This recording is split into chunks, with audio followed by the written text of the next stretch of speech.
Shalom saudaraku yang terkasih di dalam nama Tuhan Yesus Kristus. Selamat pagi dan salam sejahtera untuk kita semuanya. Saya Ardi, menyambut Anda di dalam Renungan Kristen Saudara Rohani. Selamat datang kembali di dalam renungan dan siraman rohani pagi hari ini. Harapan kami, semoga saudara yang terkasih dalam keadaan sehat selalu. Kiranya damai dan sukacita Roh Kudus melimpah dan tercurah di dalam hati dan pikiran saudara saat ini. Mari luangkan waktu saudara selama 30 menit ke depan untuk mendengarkan siraman khotbah pagi dan saat teduh bersama kami tim Diakonia Saudara Rohani. Sebelum kita mulai renungan kita pada pagi ini, marilah kita bersama-sama berdoa. Selamat pagi Allah Bapa di surga, Allah Bapa yang ajaib dan perkasa. Allah yang Maha Pengasih dan Maha Baik. Allah yang kami kenal melalui Yesus Kristus penyelamat kami. Terima kasih untuk penjagaan-Mu semalaman, sehingga kami bisa tidur dengan nyenyak. Terima kasih untuk pagi yang indah yang Tuhan sediakan untuk kami. Berkati kami yang ada di sini Tuhan. Berkati semua orang yang kami cintai. Berkati semua orang di sekitar kami, agar kami menerima yang terbaik.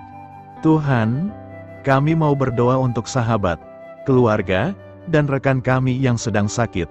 Kiranya Tuhan berkenan untuk menjamah, Tuhan berkenan untuk menyembuhkan segala penyakit yang ada di dalam dirinya. Berkati juga obat yang dikonsumsi, dokter, perawat, serta keluarga yang mendampingi, biar mereka bisa menjalankan perannya dengan baik, dan saudara kami bisa sembuh dan beraktivitas seperti sedia kala. Pada hari ini, kami anak-anak-Mu akan melakukan berbagai aktivitas. Kami akan bekerja, dan menjalankan tanggung jawab kami, kiranya Kau yang mampukan. Kami serahkan seluruh rencana dan agenda hari ini ke dalam tangan Tuhan. Biar Tuhan yang berkarya dan biarkan semua rencana sesuai dengan kehendak-Mu ya Tuhan Yesus yang baik. Ampuni dosa dan kesalahan kami dan jadikan kami pribadi yang lebih baik setiap hari. Terima kasih karena telah membolehkan kami untuk kembali menghirup udara segar di pagi hari ini, menikmati seluruh anugerah yang telah Engkau berikan kepada kami. Ajar kami menjadi pribadi yang lebih baik lagi. Itu semua karena kebaikan dan curahan kasih yang nyata dari Engkau di kehidupan kami. Demikian permohonan singkat kami saat ini. Hadirlah Tuhan di dalam ibadah kami pagi hari ini. Haleluya. Dalam nama Tuhan Yesus, aku sudah berdoa. Amin. Sahabat pendengar saudara rohani, judul renungan kita hari ini adalah tanda rasa syukur, bukan suap. Dan pembacaan ayat emas Alkitab renungan kita hari ini terambil dari kitab Mazmur 50 ayat 23 berkata, "Siapa yang mempersembahkan syukur sebagai korban, ia memuliakan aku.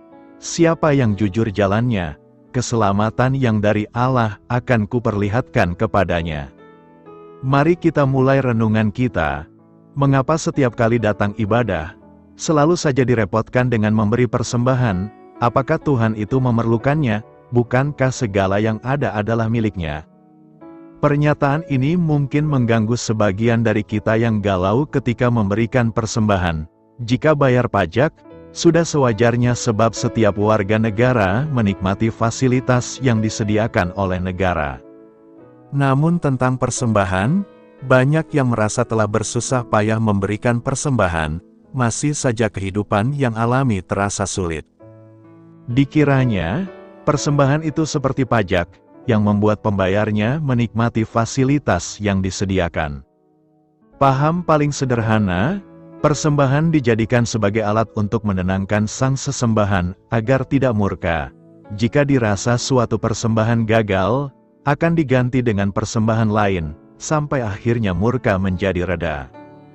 Bisa jadi persembahan berubah-ubah, dari buah-buahan, binatang, sampai kepada persembahan manusia yang dengan sengaja dicurahkan darahnya dalam sebuah ritual. Sekilas, itulah yang disuguhkan oleh Alkitab, persembahan Kain, atau Habel, atau Abraham, bangsa Israel ketika memasuki tanah perjanjian. Korban bakaran dalam berbagai variasi muncul sebagai tanda perdamaian, namun mencermati secara jeli tentang berbagai persembahan tersebut, selalu pihak Allah yang mengawali, bukan manusia yang mencoba memberikan persembahan menurut keinginannya sendiri.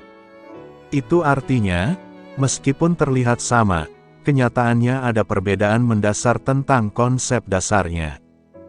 Konsep pikir tentang anugerahlah yang terjadi dalam keseluruhan cerita Alkitab. Daud membuat syair menarik, "Siapa yang mempersembahkan syukur sebagai korban, ia memuliakan aku, siapa yang jujur jalannya, keselamatan yang dari Allah akan kuperlihatkan kepadanya." Ada yang terlihat janggal ketika sang aku memberikan pernyataan tentang Allah. Terlihat ada dua pihak yang setara dan saling terhubung. Dalam terminologi Perjanjian Baru, kita bisa paham, inilah sang firman Allah, atau Yesus, yang sedang menyatakan tentang keberadaan Allah, Bapa. Pernyataannya terkait dengan umat yang memberikan persembahan. Kita mendapatkan pencerahan bahwa umat yang memberikan persembahan, ternyata bukan bermaksud meredakan murka. Persembahan menjadi sarana untuk membangun hubungan atau relasi antara umat dengan Allah. Indah bukan, bahwa persembahan itu menjadi wujud nyata relasi yang terjadi dalam pengalaman hidup, yang berkelanjutan dari waktu ke waktu. Setiap kali memberikan persembahan, kita sedang diingatkan akan kehidupan yang hanya bergantung kepada Allah. Bahwa hidup yang kita jalani ini adalah anugerah dari Allah. Bahwa segala hal yang kita alami dalam hidup tidak pernah lepas dari Allah. Itu sebabnya memberi persembahan akan membawa pada pengharapan yang baru tentang masa depan yang pasti dalam Allah. Ajaib bukan? Baik adanya, kita merestorasi paham saat memberikan persembahan. Persembahan bukan untuk mengintimidasi Tuhan agar memenuhi keinginan kita, atau alat suap untuk membuat Tuhan wajib mengabulkan doa, atau pancingan agar Tuhan memberi lebih banyak. Persembahan adalah bentuk syukur dan bakti kita kepada Tuhan. Untuk itu, berikan yang terbaik. Lihat kemuliaan Tuhan yang dinyatakan dan hidup kita akan tenang bersama Tuhan. Persembahan syukur. Mazmur 50 ayat 23 berkata, "Siapa yang mempersembahkan syukur sebagai korban, ia memuliakan aku. Siapa yang jujur jalannya, keselamatan yang dari Allah akan kuperlihatkan kepadanya." Persembahan syukur merupakan bentuk pengucapan syukur atas pertolongan Tuhan dalam hidup kita. Jika kita mempersembahkan syukur itu berarti kita berkorban. Dalam konteks Perjanjian Lama dan dalam ritual agama Yahudi, memberi korban adalah menyembah Allah yang Maha Kuasa sekaligus memohon pengampunan dosa. Secara universal, memberi korban itu berarti dengan sadar merelakan satu atau sebagian miliknya berkurang bahkan hilang karena dipersembahkan. Dalam iman Kristen, memberi korban disebut mengembalikan milik Tuhan sekaligus mengakui bahwa semua yang dimiliki termasuk dirinya sendiri adalah anugerahnya. Dalam firman Tuhan dituliskan bahwa perbuatan seperti itu sangat menyenangkan Allah karena dengan demikian Tuhan sangat diagungkan dan dimuliakan. Tempat mengembalikan milik Tuhan itu, lintas lembaga, tempat dan kuantitas. Hidup yang dipenuhi oleh ucapan syukur adalah hidup yang memuliakan Tuhan. Hidup yang bersyukur itulah kunci kepuasan dan kebahagiaan hidup. Namun jika yang keluar dari mulut kita hanyalah persungutan, mustahil kita merasakan kebahagiaan hidup. Orang yang terus bersungut-sungut berarti tidak pernah menghargai pertolongan Tuhan dalam hidupnya, meragukan kuasa dan kesanggupan Tuhan. Mengapa kita harus selalu bersyukur kepada Tuhan? Pertama, karena Tuhan merupakan sumber segala berkat. Hidup yang selalu bersyukur menunjukkan bahwa kita percaya dan mengakui bahwa Tuhan adalah sumber segala berkat. Kitab suci menyatakan, mengucap syukurlah dalam segala hal, sebab itulah yang dikehendaki Allah di dalam Kristus Yesus bagi kamu. Kita harus mengucap syukur kepada Tuhan dalam segala hal, baik dalam keadaan keberkatan ataupun sedang dalam pergumulan, baik dalam suka maupun duka. Jadi, bukan hanya ketika segala sesuatu berjalan baik atau lancar. Bila saat ini kita diizinkan mengalami masalah atau penderitaan sekalipun, tetaplah mengucap syukur, karena semuanya pasti akan mendatangkan kebaikan bagi kita. Kedua, karena Tuhan adalah keselamatan kita. Ucapan syukur terbesar dapat disebabkan karena kita telah diselamatkan oleh Tuhan. Keselamatan sejati hanya datang dari Tuhan. Yesus bersabda, "Akulah jalan dan kebenaran dan hidup. Tidak ada seorang pun yang datang kepada Bapa, kalau tidak melalui Aku." Karena itu, tetaplah bersyukur meski sedang dalam kesukaran, sebab kesukaran bermanfaat untuk pengemban karakter kita. Allah menghargai kurban syukur. Mazmur 50 ayat 23 berkata, "Siapa yang mempersembahkan kurban syukur, ia memuliakan Aku. Orang yang benar jalannya, akan kuperlihatkan kepadanya keselamatan dari Allah." Nas hari ini menyatakan bahwa Allah menghargai persembahan kurban syukur. Dan bagi orang yang menjalani hidup yang benar, Allah akan memberikan keselamatan. Ini mencerminkan konsep kepatuhan kepada Allah, pengabdian, dan rasa syukur terhadapnya. Ayat ini bisa dipahami sebagai ajakan untuk hidup dalam kepatuhan kepada Allah, mengucap syukur, dan menjalani hidup yang benar. Karena itulah yang akan mengarah pada keselamatan dan berkat dari Allah. Apa yang hendak direnungkan dari nas hari ini? Nas hari ini mengandung beberapa hal yang perlu direnungkan, yakni: pertama, pentingnya memberikan kurban syukur. Mempersembahkan kurban syukur adalah tanda ucapan terima kasih kepada Allah atas berkat-berkat-Nya. Penyembahan syukur menunjukkan pengakuan kita terhadap Allah sebagai sumber segala kebaikan dalam hidup kita. Ini adalah pengingat untuk selalu menghargai berkat-berkat yang telah diberikan kepada kita. Kedua, pentingnya kepatuhan. Orang yang menjalani hidup yang benar adalah seseorang yang hidup dalam kepatuhan terhadap kehendak Allah. Hal ini menggarisbawahi pentingnya menjalani hidup yang sesuai dengan nilai dan ajaran moral yang diberikan oleh agama atau keyakinan kita. Ketiga, janji keselamatan dari Allah. Allah menjanjikan keselamatan bagi orang yang mempersembahkan kurban syukur dan menjalani hidup yang benar. Ini menunjukkan kasih dan belas kasihan Allah terhadap mereka yang setia kepadanya. Keselamatan dapat memiliki beragam makna, termasuk keselamatan rohani, perlindungan, dan keberkatan dalam hidup. Keempat, pentingnya relasi dengan Allah. Ayat ini menggarisbawahi pentingnya relasi dan interaksi dengan Allah. Mempersembahkan kurban syukur dan hidup yang benar adalah cara untuk memuliakan dan menghormati Allah. Dalam hubungan ini, Allah menjanjikan keselamatan, yang merupakan rahmat-Nya kepada orang yang taat. Pesan ini dapat diaplikasikan dalam kehidupan sehari-hari dengan selalu bersyukur, menjalani hidup dengan integritas dan kebenaran, dan memperdalam hubungan dengan Tuhan. Karena itu, renungan adalah panggilan untuk mengakui dan menghargai peran Allah dalam kehidupan kita dan untuk hidup sesuai dengan nilai-nilainya. Yesus Anak Allah, dengarkanlah Dia. Sebuah nyanyian adalah alat yang dipakai untuk mengkomunikasikan sesuatu. Sebuah nyanyian bisa dipakai untuk mengungkapkan cinta, mengungkapkan maaf, dan bisa juga untuk menegur. Seperti nyanyian sekolah minggu, "Mata Tuhan melihat, hati-hati gunakan tanganmu," adalah lagu yang dipakai untuk menegur anak-anak sekolah minggu. Demikian pula Mazmur 50 adalah sebuah nyanyian Asaf yang dipakai untuk menegur bangsa Israel. Penjelasan nats, Mazmur 50 ditulis oleh Asaf bin Berekya bin Simea, seorang ahli musik keturunan suku Lewi dari Bani Gerson pada zaman Raja Daud. Ia menulis 12 Mazmur dalam kitab Mazmur. Mazmur 50, 73-83. Asaf merupakan penyanyi utama di Bait Allah. Asaf adalah penyanyi yang setia pada zaman Daud. Ia juga seorang hamba Tuhan yang dikaruniai bernubuat. Asaf adalah pemimpin suku Lewi yang melayani di hadapan tabut Tuhan, mengajukan permohonan doa, mengucap syukur dan memuji Tuhan.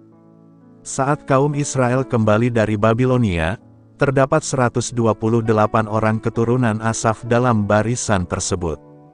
Pada waktu itu dasar bait suci Allah diletakkan di zaman Zerubabel, Bani Asaf dengan membawa ceracap memuji-muji Allah. Mazmur 50 adalah mazmur peringatan, teguran kepada bangsa Israel. Umat Israel berulang kali jatuh ke dalam dosa. Israel dipanggil untuk menyadari sungguh-sungguh siapakah sebenarnya Tuhan itu. Dipakai 3 panggilan Tuhan, yang Maha Kuasa, Tuhan, Allah, El biasanya dipakai untuk menunjukkan bahwa Tuhan lebih kuat dan berkuasa daripada Allah atau ilah lain. Elohim dipakai untuk menggambarkan Allah Sang Pencipta. Yahweh sering digunakan untuk menggambarkan Allah yang kudus dan penuh belas kasih. Berfirman dan memanggil bumi dari terbitnya matahari sampai kepada terbenamnya, menunjukkan bahwa Ia berkuasa. Terbit sampai terbenam matahari bukan hanya tentang waktu, tapi juga tentang wilayah dari timur ke barat. Oleh karena itu, kekuasaan Allah ada di segala waktu dan segala wilayah. Kekuasaan Allah ditegaskan lagi di ayat 2. Bukit Sion adalah gambaran tahta Allah.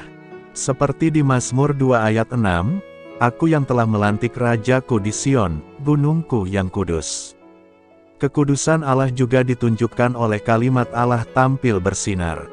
Jadi, kuasa Allah tidak dapat dilepaskan dari kekudusannya. Kuasa Allah bukan kuasa yang bersifat pasif. Allah datang dan tidak akan berdiam diri, maksudnya bahwa Allah melihat dosa-dosa manusia, dan Ia juga akan memperlihatkan bahwa Ia tidak berkenan terhadap dosa. Api melambangkan kemurnian Allah, penghakiman Allah, dan upaya Allah untuk melakukan pembersihan dosa. Yesus pernah mengatakan bahwa Ia datang untuk melemparkan api ke bumi. Kuasa Allah juga bersifat adil. Musa sering memanggil langit dan bumi sebagai saksi untuk menunjukkan kesalahan bangsa Israel. Perlu kita pahami bahwa dalam kebudayaan Israel kuno, minimal harus ada 2-3 orang saksi sehingga sebuah peristiwa diakui kebenarannya. Begitu juga dalam proses peradilan, harus ada 2-3 orang saksi untuk memvalidasi kebenaran dalam peradilan tersebut. Artinya di sini Allah akan bertindak adil, benar-benar berdasarkan apa yang kita lakukan, di mana apa yang kita lakukan tidak dapat disembunyikan karena disaksikan oleh langit dan bumi. Akan tetapi, yang tidak kalah pentingnya, kuasa Allah adalah tentang pemeliharaan bagi semua umat, termasuk juga yang berdosa. Ayat 5 bukan sebuah pemisahan, tapi sebuah panggilan, agar semua orang memperoleh pengampunan. Ayat 5b adalah panggilan Musa untuk melakukan dan mendengarkan segala firman Tuhan.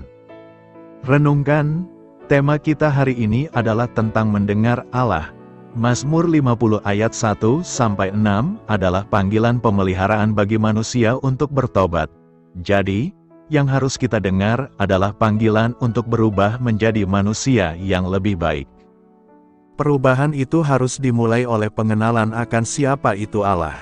Akan tetapi, hari-hari ini, banyak orang yang tidak menyadari betapa hebatnya Allah. Kecanggihan teknologi dan komunikasi acap kali membuat kita lalai, tidak memiliki kesempatan untuk merenung, menjalin kedekatan dengan Allah, mengenal kuasa Allah. Kekuasaan Allah adalah kekuasaan yang adil, terbuka dan aktif, serta kekuasaan yang memelihara. Allah mengetahui segala pelanggaran kita. Kadang-kadang, kita lebih mengutamakan apa yang orang lihat daripada apa yang Allah lihat. Tenang aja, nggak akan ketahuan orang lain kok. Selagi nggak ada yang lihat, enggak apa-apa kok. Mungkin di pikiran, kita sadar bahwa Allah tahu apa yang kita lakukan. Namun, seringkali kita abaikan itu, demi kepentingan atau kepuasan kita sendiri. Sekalipun Allah adalah pengampun, tetapi bagi kita yang tidak mau bertobat, hukuman itu adalah nyata. Tapi Allah setia menanti kita kembali kepadanya. Maka dari itu, selagi kesempatan masih ada, mari dengarkan dan lakukan panggilan pertobatan ini. Selamat berevaluasi, selamat berubah. Seberapa hebatkah Tuhan itu? Kenapa manusia seakan-akan tidak takut lagi kepada Tuhan? Sudahkah saya bersyukur? Mengucapkan syukurlah dalam segala hal. Sebab itulah yang dikehendaki Allah di dalam Kristus Yesus bagi kamu. Seorang pemuda ketika sedang berjalan pulang dari tempat kerjanya menuju rumah, ia melihat orang lain memiliki mobil yang mewah, dan ia iri di dalam hatinya sambil merangkul, "Kapanlah aku bisa memiliki mobil mewah seperti itu?" Lalu sambil berjalan pulang ke rumahnya ia melihat ada keluarga kecil yang rumahnya sangat sederhana, tidak memiliki listrik sebagai penerangan, apalagi kendaraan mewah, namun keluarga itu sangat bahagia, tertawa bersama anak dan istrinya. Pemuda itu mengingat dan melihat dirinya dan keluarganya, ternyata ia telah memiliki segala-galanya meski tanpa mobil mewah. Yang kurang darinya hanya cara bersyukur menerima semua yang telah ada padanya. Bersyukur yang disampaikan Rasul Paulus kepada jemaat Tesalonika, bukan karena mereka orang kaya atau miskin, namun karena keselamatan dan kasih karunia Tuhan Yesus telah hadir dalam kehidupan jemaat yang ada di Tesalonika. Rasul Paulus berkata, "Inilah yang dikehendaki Allah di dalam Kristus Yesus bagi kamu, supaya kita mengucap syukur, karena Allah sudah berdamai dengan kita di dalam Kristus Yesus. Di dalam Dia, oleh Dia, dan demi Dia, Allah mengizinkan kita mengirimkannya dengan selalu, dan meminta kita untuk mengucap syukur dalam segala hal." Mengucap syukur adalah hal yang berkenan kepada Allah. Dan inilah yang mau disampaikan firman Tuhan kepada kita saat ini. Kebahagiaan yang sejati bukan soal kita memiliki segalanya di dunia ini, namun bagaimana kita melihat bahwa menerima apa yang telah ada pada kita itulah kebahagiaan yang sejati. Bertanggung jawab dengan pekerjaan kita, menerima keadaan yang terjadi dan mengirimkan ke dalam doa kita kepadanya adalah cara kita mensyukuri semua yang diberikan Allah dalam hidup kita. Mari kita berdoa sejenak. Bapa Sorgawi, setiap detik dalam hidup saya adalah anugerah yang Engkau berikan. Ajari saya untuk selalu mensyukuri berkat-Mu. Kata-kata bijak kita hari ini adalah, orang yang paling bahagia adalah ia yang tahu bersyukur dalam hidupnya. XXXXXX. Demikian renungan dan khotbah kita pada pagi hari ini. Doa saya menyertai saudara sekalian. Marilah kita menyampaikan doa syafaat. Ya Allah, sebagai manusia yang lemah, aku sering dilanda ketakutan. Tolonglah aku untuk melihat dan merasakan kasih serta kepedulian-Mu di tengah pencobaan dan kesulitan yang kuhadapi. Amin. Sampaikan harapan dan permintaan saudara kepada Tuhan.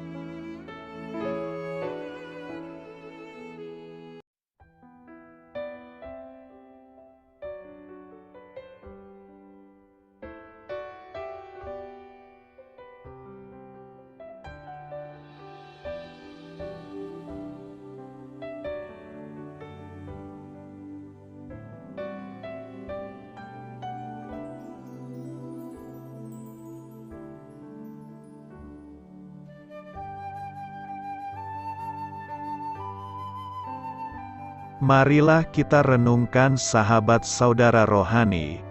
Demikianlah renungan firman Tuhan pagi hari ini. Semoga menjadi berkat dalam hidup kita. Dan sebelum kita memulai segala aktivitas kita pagi hari ini, marilah kita berdoa. Selamat pagi Bapa, malam hari telah berganti pagi. Kehidupan baru telah Engkau berikan kembali bagi kami. Bapa Surgawi, tolonglah aku menyadari kebutuhan orang lain, supaya aku dapat membagikan apa yang telah Engkau berikan kepadaku. Pada saat aku membutuhkan, berilah aku keyakinan bahwa Engkau akan mencukupkanku, melalui orang-orang yang mengasihi-Mu, bukan karena kami pantas atau layak. Namun karena kasih karunia-Mu kami boleh ada, sebagaimana kami ada di pagi hari ini. Terima kasih Tuhan, atas kesempatan baru yang telah Tuhan berikan kepada kami. Untuk bisa memperbaiki diri agar kami bisa lebih layak di hadapan-Mu. Hari ini kami serahkan semua perkara dan kesulitan yang akan kami lalui ke dalam tangan-Mu. Biarkanlah kami bisa memuliakan-Mu dalam segala aktivitas yang akan kami lakukan. Amin. Biarlah firman Tuhan menjadi pengingat untuk kita semua, bahwa tuntunan dari Roh Kudus akan selalu memberi jalan keluar bagi setiap permasalahan hidup kita, dan memberi kedamaian di hati kita. Sampai jumpa di renungan pagi saudara rohani berikutnya. Kiranya Tuhan selalu memberkati saudara semua hari ini. Amin. Shalom.